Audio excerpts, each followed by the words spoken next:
وعن انس قال كنا عند رسول اللہ صلی اللہ علیہ وسلم فضحك فقال هل تدرون مما اضحكوا قال قلنا اللہ رسولہ اعلم قال من مخاطبۃ العبد ربہ۔ حضرت انس رضی اللہ تعالیٰ عنہ سے روایت ہے، انہوں نے کہا کہ ایک مرتبہ ہم رسول اللہ صلی اللہ علیہ وسلم کی بارگاہ میں حاضر تھے۔ رسول اکرم صلی اللہ علیہ وسلم ہنسے بغیر آواز کے۔ میرے آقا صلی اللہ علیہ وسلم سے آواز کے ساتھ ہنسنا ثابت نہیں ہے، ہاں البتہ ہنسی کا جو ہے ایسا معاملہ ہوا کرتا تھا کہ جیسا کہ صحابہ کرام نے بتایا کہ میرے آقا صلی اللہ علیہ وسلم مسکرائے یا ہنسے، یہاں تک کہ آپ کے نواجس یعنی یہ جو نکویلے دانت ہیں یہ نظر آ گئے کہ جب آدمی ہنستا ہے تو اس کے دونوں ہونٹ کھل جاتے ہیں۔ تو آواز سے ہنسنا یہ ویسے بھی درست نہیں ہے اخلاقاً بھی، اور میرے آقا صلی اللہ علیہ وسلم کبھی بھی آواز سے نہیں ہنسے۔ تو حضرت انس کہتے ہیں کہ ہم موجود تھے، حالانکہ وہاں کوئی ایسی بات نہیں تھی جس پر ہنسا جائے یا آدمی ہنسے، لیکن اچانک رسول اکرم صلی اللہ علیہ وسلم نے تبسم فرمایا اور کہا کیا جانتے ہو کہ میں کس وجہ سے ہنسا؟ خود پوچھا کیا جانتے ہو کہ میں کس وجہ سے ہنسا ہوں؟ تو صحابہ حضرت انس کہتے ہیں کہ ہم نے عرض کیا کہ اللہ اور اس کے رسول ہی بہتر جانتے ہیں۔ تو فرمایا کہ مجھے جو تبسم آیا یا جو یہ ہنسی آئی اس کا سبب یہ ہے کہ ایک بندے کا اپنے رب سے گفتگو کرنے کی وجہ سے میں ہنسا ہوں۔ حالانکہ یہ واقعہ قیامت کے دن ہوگا، لیکن میں پہلے بھی بتا چکا ہوں کہ میرے آقا صلی اللہ علیہ وسلم کی علم کا معاملہ یہ ہے کہ چاہے گزرا ہوا زمانہ ہو یا موجودہ زمانہ ہو یا آئندہ زمانہ ہو، وہ سب ہر وقت ان کی نگاہ کے سامنے ہے۔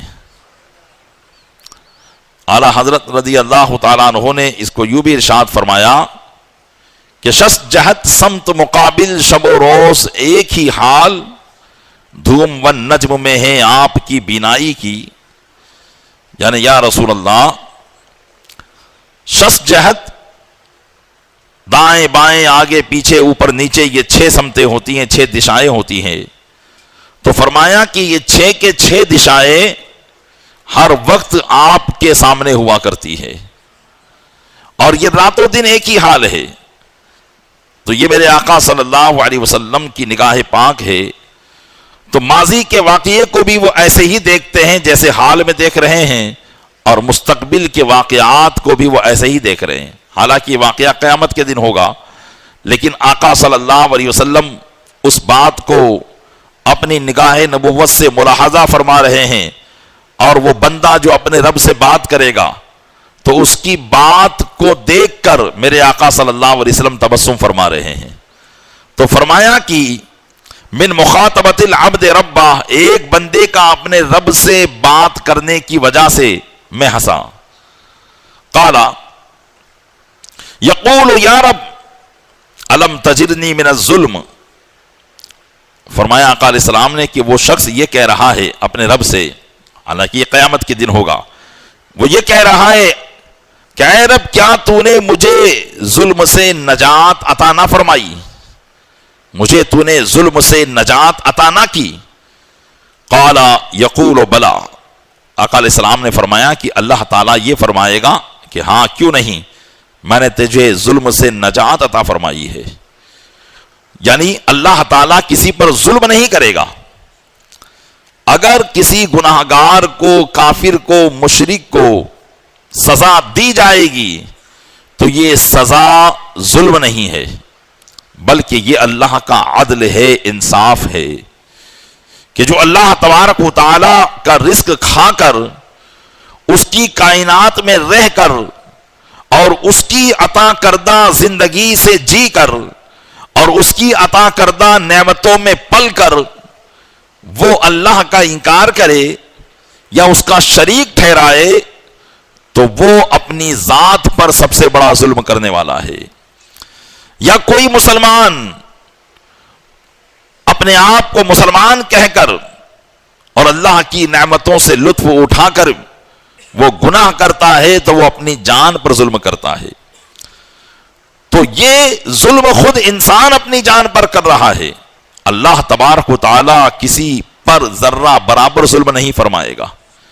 قرآن کریم میں اس کو متعدد مقامات پر بیان کیا کہ اللہ کھجور کی گٹھلی میں جو بیچ میں لکیر ہوتی ہے، کبھی فرمایا کہ اس کے برابر بھی ظلم نہیں فرمائے گا، کبھی فرمایا کہ بال برابر بھی ظلم نہیں فرمائے گا، کبھی فرمایا کہ ذرہ برابر بھی وہ ظلم نہیں فرمائے گا۔ ہاں البتہ گناہگاروں کو گناہوں کی سزا دے گا، اور سزا دینا یہ عدلن ہے، انصافن ہے، نہ کہ یہ ظلم ہے۔ تو اس لیے حالانکہ یہ بندہ کافر ہے جو اللہ سے اس طرح کی گفتگو کر رہا ہے، قیامت کے دن یہ کہہ رہا ہے کہ مولا تجھ مجھے ظلم تو نہیں کرے گا؟ اللہ نے فرمایا ہاں میں تجھ پر ظلم نہیں کروں گا، ظلم سے تجھے نجات ہم نے دے دی ہے، ہر ایک کو نجات دی ہے۔ تو اب وہ کہے گا فَيَقُولُ فَإِنِّي لَا أُجِيزُ عَلَى نَفْسِي إِلَّا شَاهِدًا مِّنِّي، تو وہ کہے گا کہ میں اپنی ذات کے خلاف اپنی ہی ذات سے گواہ کو اجازت دوں گا، یعنی میں کسی اور کو اپنے خلاف گواہ بننا پسند نہ کروں گا کہ وہ میرے خلاف گواہی دے، بلکہ میں یہ چاہوں گا، میں یہ تجھ سے چاہتا ہوں، میرا یہ مطالبہ ہے کہ خود میں ہی اپنے آپ کے خلاف گواہی دوں۔ آدمی یہ سوچتا ہے کہ بھئی میں خود اپنے خلاف کیسے گواہی دے سکتا ہوں، گواہ تو دوسرا ہوگا۔ تو یہ شخص کافر ہوگا، مشرک ہوگا، اور یہ سوچتا ہوگا کہ آج کے دن چونکہ ہر بات گواہوں سے ہوگی، انصاف سے ہوگی، اور دوسرا کوئی گواہی دے گا تو ظاہر سی بات ہے کہ وہ میرے کفر پر گواہی دے گا، اور اگر میں خود گواہی دوں گا تو میں تو کہہ ہی چکا ہوں کہ میں ایمان والا ہوں، کیونکہ قیامت کے دن تو وہ کہے گا کہ میں ایمان والا ہوں۔ تو اس لیے وہ کہے گا کہ لا اجیز علی نفسی الا شاہدا منی، کہ میں اجازت نہیں دیتا کہ میرے خلاف کوئی گواہی دے مگر مجھ ہی سے ایک گواہ۔ قال آقا علیہ السلام فرماتے ہیں فَيَقُولُ كَفَى بِنَفْسِكَ الْيَوْمَ عَلَيْكَ شَهِيدًا وَبِالْكِرَامِ الْكَاتِبِينَ شُهُودًا، اللہ تبارک و تعالیٰ فرمائے گا کہ آج کے دن تو خود تیرے خلاف گواہ کافی ہے، تو خود گواہ کافی ہے، کسی اور گواہ کی ضرورت نہیں ہے، اور کرامن کاتبین تیرے گواہ کافی ہیں جو تیرے کندھوں پر تیرے نام اعمال کو دنیا میں لکھتے رہے ہیں، آج وہ تیری گواہ کے لیے کافی ہے۔ آقا علیہ السلام فرماتے ہیں قال فَيُخْتَمُ عَلَى فِيهِ، تو اس کے منہ پر مہر لگا دی جائے گی، یعنی اس کے ہونٹوں کو چپکا دیا جائے گا اور اس پر مہر لگا دی جائے گی۔ فَيُقَالُ لِأَرْكَانِهِ أَنْتِقِي قَالَ فَتَنْتِقُوا بِأَعْمَالِهِ ثُمَّ يُخَلَّى بَيْنَهُ وَبَيْنَ الْكَلَامِ، تو پھر اللہ تبارک و تعالیٰ کی طرف سے اس کے جسم کے پارٹ سے کہا جائے گا، اعضائے بدن سے کہا جائے گا بولو۔ آقا علیہ السلام فرماتے ہیں تو پھر اس کے بدن کے اعضاء اس کے کرتوتوں کی خبر دیں گے، خود اس کا جسم اس کے خلاف گواہی دے گا، اور اللہ تعالیٰ بندے اور کلام کے درمیان تنہائی کر دے گا، یعنی ایسا نہیں کہ اب وہاں کوئی رہے، بلکہ خود اس کے جسم کی اعضاء، ہاتھ پیر زبان آنکھ ناک، جس سے جو گناہ کیا ہوگا وہ اس کے گناہ پر گواہ ہی دیں گے کہ ہاں ہم سے فلاں کام کیا، ہم سے فلاں کام کیا، ہر ایک جسم کا حصہ جو ہے اس کے خلاف گواہی دے گا۔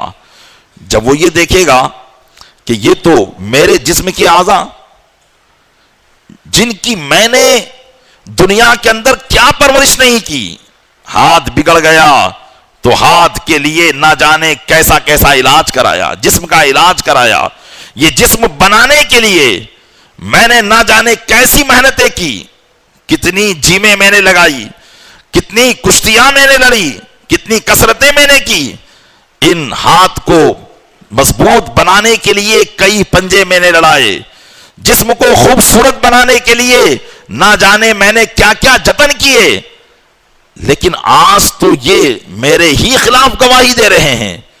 تو آقا علیہ الصلوۃ والسلام فرماتے ہیں کہ وہ شخص کہے گا اپنے اعضاء کو، اپنے جسم کے حصوں کو مخاطب کر کے، بعداً لکنا وسحقا فعن کنا کنت اناضل، وہ کہے گا کہ تباہی ہو تمہارے لیے اور دور ہو جاؤ مجھ سے، دنیا کے اندر میں تو تمہارا دفاع کرتا تھا، میں تو تمہیں محفوظ رکھتا تھا، تمہیں گرمی سردی سے بچاتا تھا، ہر انتظام تمہارے لیے کرتا تھا، اور آج تم ہی مجھے تباہی میں ڈالنے والے ہو۔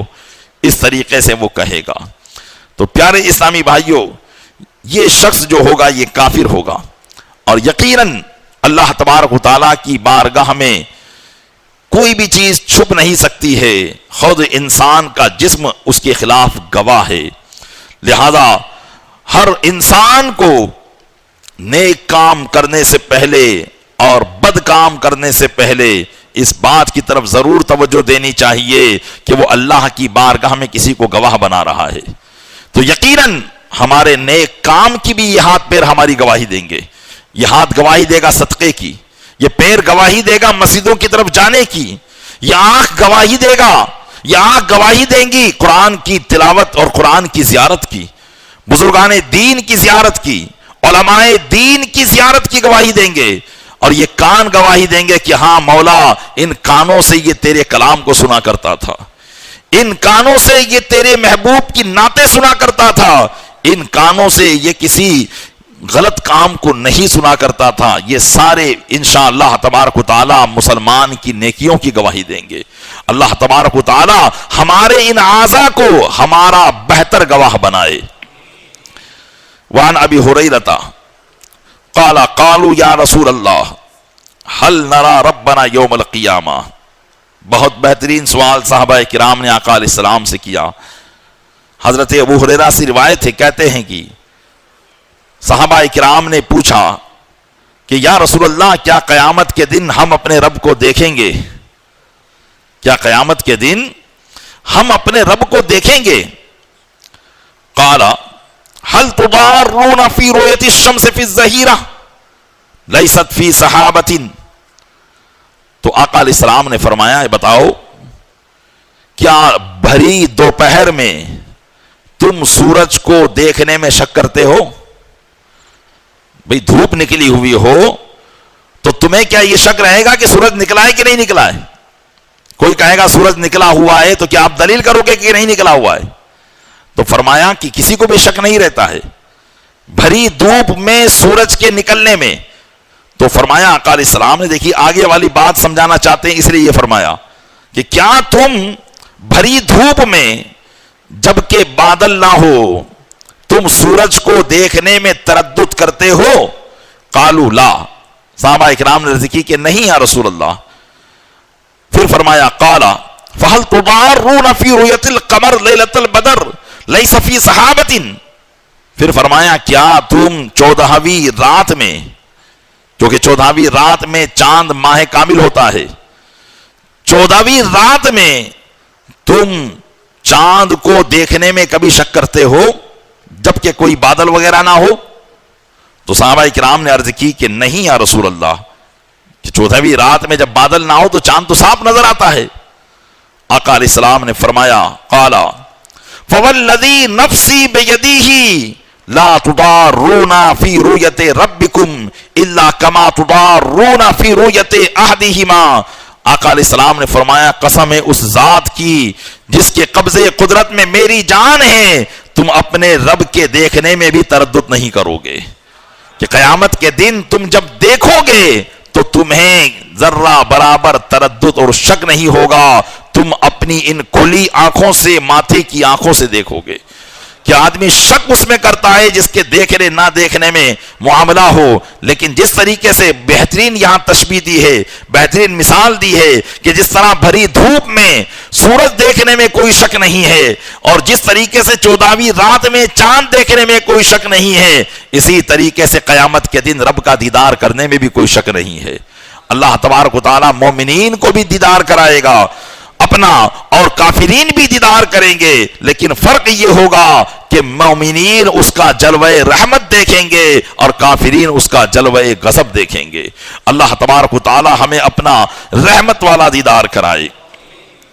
قال، پھر آقا علیہ السلام نے آگے ارشاد فرمایا، فَيَلْقِ الْعَبْدَ فَيَقُولُ اے فلو الم اکرمک وَأُصَوِّدْکَ وَأُصَوِّجْکَ وَأُسَخِّرْ لَكَ الْخَيْلَ وَالْإِبِلَ وَأَدَرْكَ التَّرَاسُ وَتَرْبَعُ فَيَقُولُ بَلَى۔ اللہ تبارک و تعالی ایک بندے سے ملے گا، مطلب ایک بندہ اللہ کی بارگاہ میں حاضر ہوگا تو اللہ تعالیٰ اس سے فرمائے گا، اے فلاں کیا میں نے تجھے عزت نہ دی؟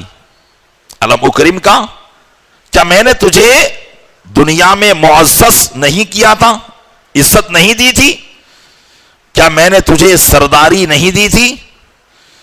کیا میں نے تجھے بیوی نہیں دی تھی؟ کیا میں نے تیرے لیے گھوڑے اونٹ کو تیرا فرما بردار نہ کر دیا تھا؟ کیا میں نے تجھے مال غنیمت کا چوتھا حصہ نہ دیا تھا؟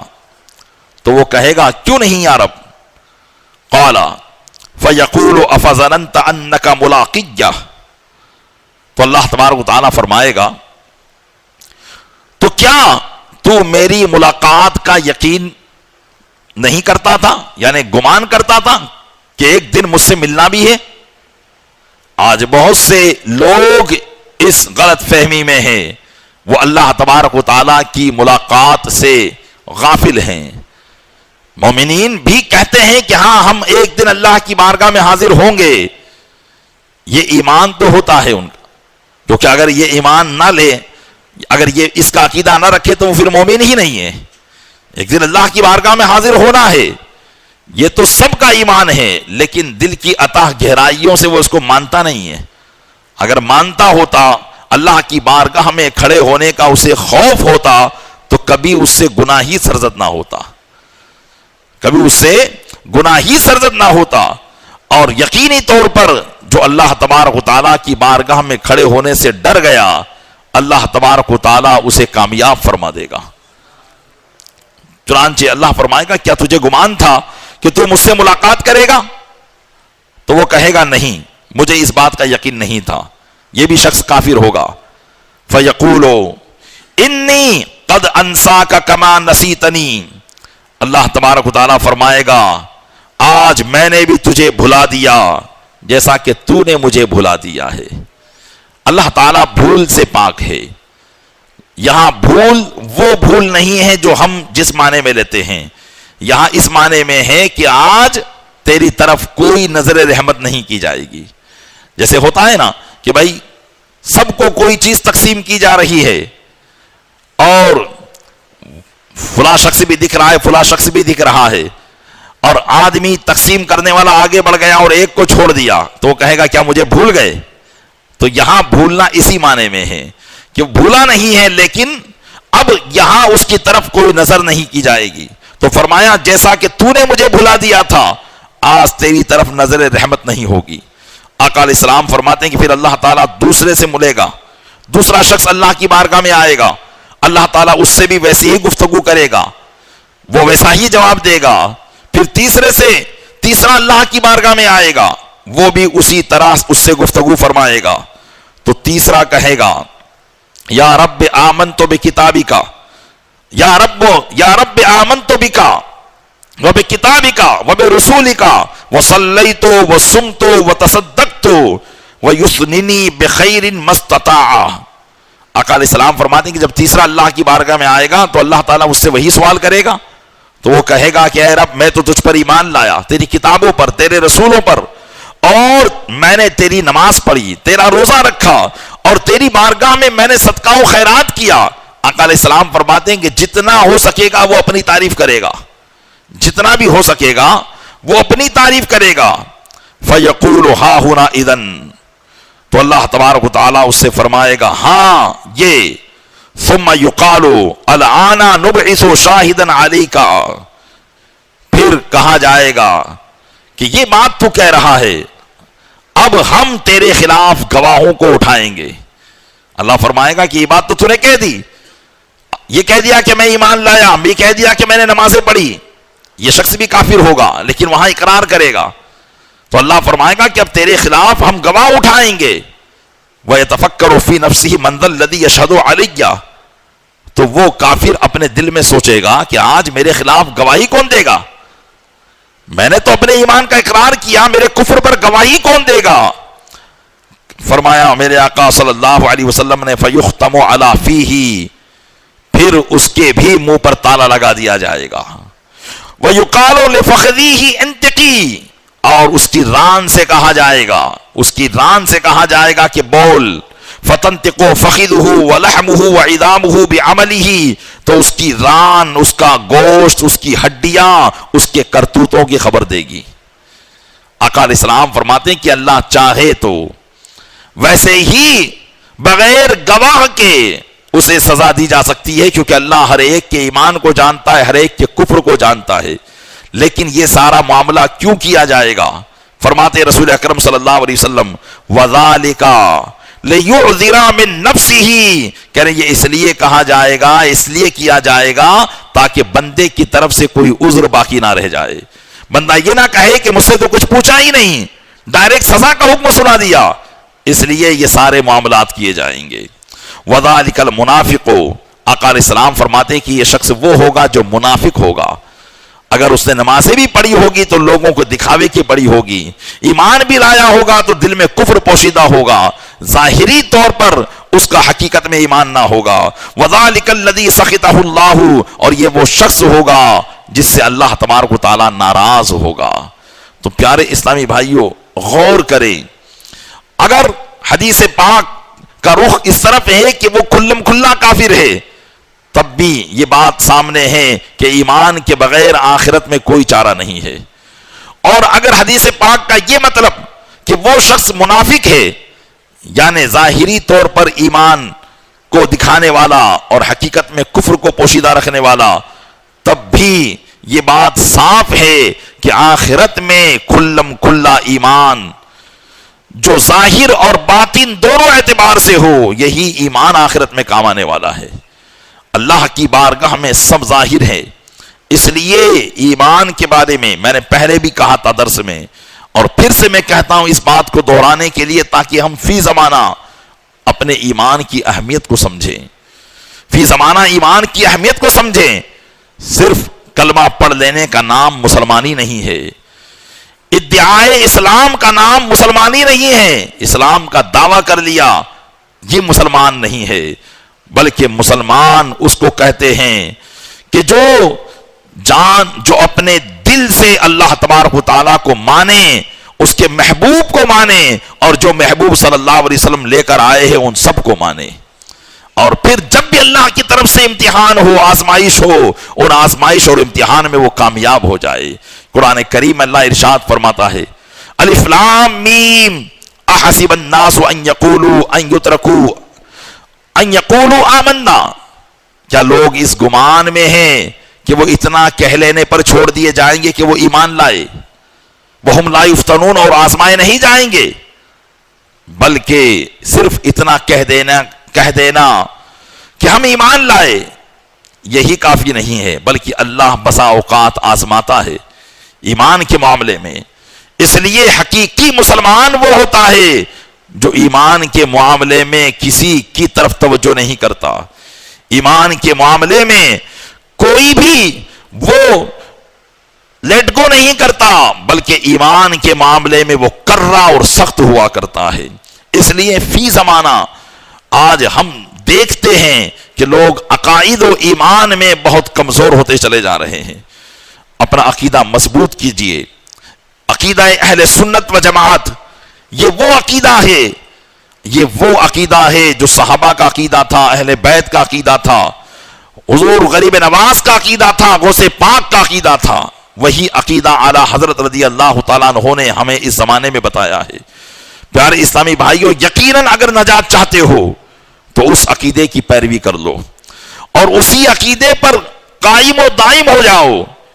لیکن یہ بھی تو ایک بڑی بلا ہے کہ ہمیں یہی معلوم نہیں ہے کہ عقیدہ کیس کو کہتے ہیں اور عقیدہ ہوتا کیا ہے۔ ہم نے دنیا کی بہت سی باتیں تو پڑھی ہے، سمجھی ہے، لیکن جس پر دنیا اور آخرت کی کامیابی کا دار و مدار ہے وہ ہمیں معلوم ہی نہیں ہے۔ اس لیے یہ بھی ضروری ہے کہ ہر آدمی اپنے صحیح عقیدے کو تلاش کرے، علماء اہل سنت سے دریافت کریں کہ ہمیں کس معاملے میں کون سا عقیدہ رکھنا چاہیے، اس عقیدے پر آپ گامزن ہو جائیں اور مرتے دم تک اس کو پکڑ کے رکھیں۔ اللہ تبارک و تعالی انشاءاللہ اسی ایمان کے صدقے میں دنیا میں بھی کامیابی عطا فرمائے گا اور آخرت میں بھی کامیابی عطا فرمائے گا۔ اللہ پاک اپنے محبوب صلی اللہ علیہ وسلم کے صدقے میں ان تمام باتوں پر عمل کرنے کی توفیق عطا فرمائے، انہیں یاد رکھنے کی توفیق عطا فرمائے۔